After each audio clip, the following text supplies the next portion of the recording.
اعوذ باللہ من الشیطان الرجیم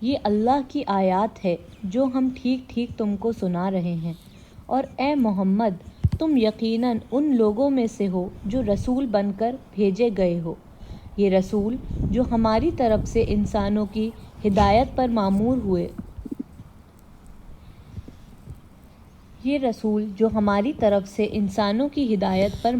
ہوئے، ہم نے ان کو ایک دوسرے سے بڑھ چڑھ کر مرتبے عطا کیے۔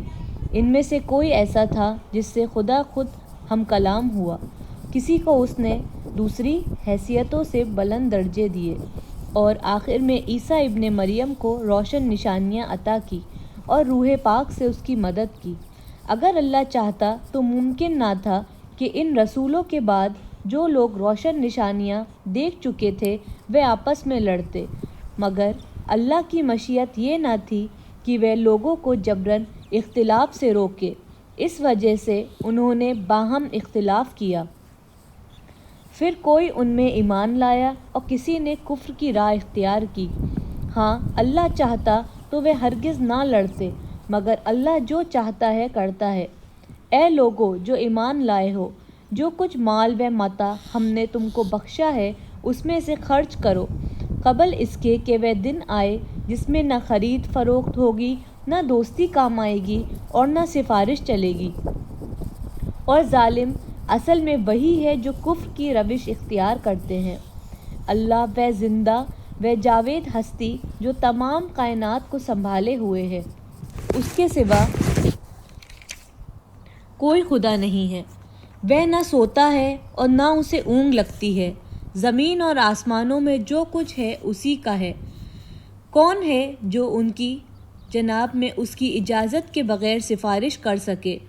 جو کچھ بندوں کے سامنے ہے اسے وہ بھی جانتا ہے، اسے بھی وہ جانتا ہے، اور جو کچھ ان سے اوجھل ہے اس سے بھی وہ واقف ہے، اور اس کی معلومات میں سے کوئی چیز ان کی گرفت ادراک میں نہیں آ سکتی الا یہ کہ کسی چیز کا علم وہ خود ہی ان کو دینا چاہے۔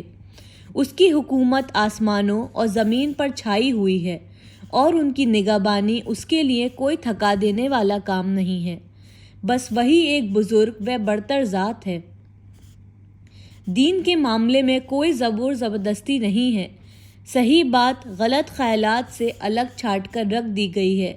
اب جو کوئی طاغوت کا انکار کر کے اللہ پر ایمان لے آیا، اس نے ایک ایسا مضبوط سہارا تھام لیا جو کبھی ٹوٹنے والا نہیں، اور اللہ جس کا سہارا اس نے لیا ہے وہ سب کچھ سننے اور جاننے والا ہے۔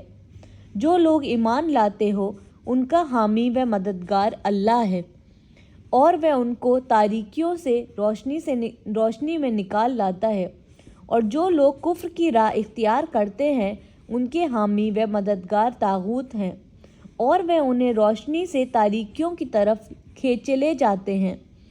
یہ آگ میں جانے والے لوگ ہیں جہاں یہ ہمیشہ رہیں گے۔ کیا تم نے اس شخص کے حال پر غور نہیں کیا اس نے ابراہیم سے جھگڑا کیا تھا؟ جھگڑا اس بات پر کہ ابراہیم کا رب کون ہے، اور اس بنا پر کہ اس شخص کو اللہ نے حکومت دے رکھی تھی۔ جب ابراہیم نے کہا کہ میرا رب وہ ہے جس کے اختیار میں زندگی اور موت ہے، تو اس نے جواب دیا، زندگی اور موت میرے اختیار میں ہے۔ ابراہیم نے کہا، اچھا، اللہ سورج کو مشرق سے نکالتا ہے، تو اسے ذرا مغرب سے نکال لا۔ یہ سن کر وہ منکری حق شرمسار رہ گیا، مگر اللہ ظالموں کو راہ راست نہیں دکھایا کرتا۔ یا پھر مثال کے طور پر اس شخص کو دیکھو جس کا گزر ایک ایسی بستی پر ہوا جو اپنے چھتوں پر اوندھی گری پڑی تھی۔ اس نے کہا، یہ آبادی جو ہلاک ہو چکی ہے، اسے اللہ کس طرح دوبارہ زندگی بخشے گا؟ اس پر اللہ نے اس کی روح قبض کر لی اور وہ 100 برس تک مردہ پڑا رہا۔ پھر اللہ نے اسے دوبارہ زندگی بخشی اور اس سے پوچھا، بتاؤ کتنی مدت پڑے رہے ہو؟ اس نے کہا، 1 دن یا چند گھنٹے رہا ہوں گا۔ فرمایا، تم 100 برس اسی حالت میں گزار چکے ہو۔ اب ذرا اپنے کھانے اور پینے کو دیکھو کہ اس میں ذرا تغیر نہیں آیا ہے۔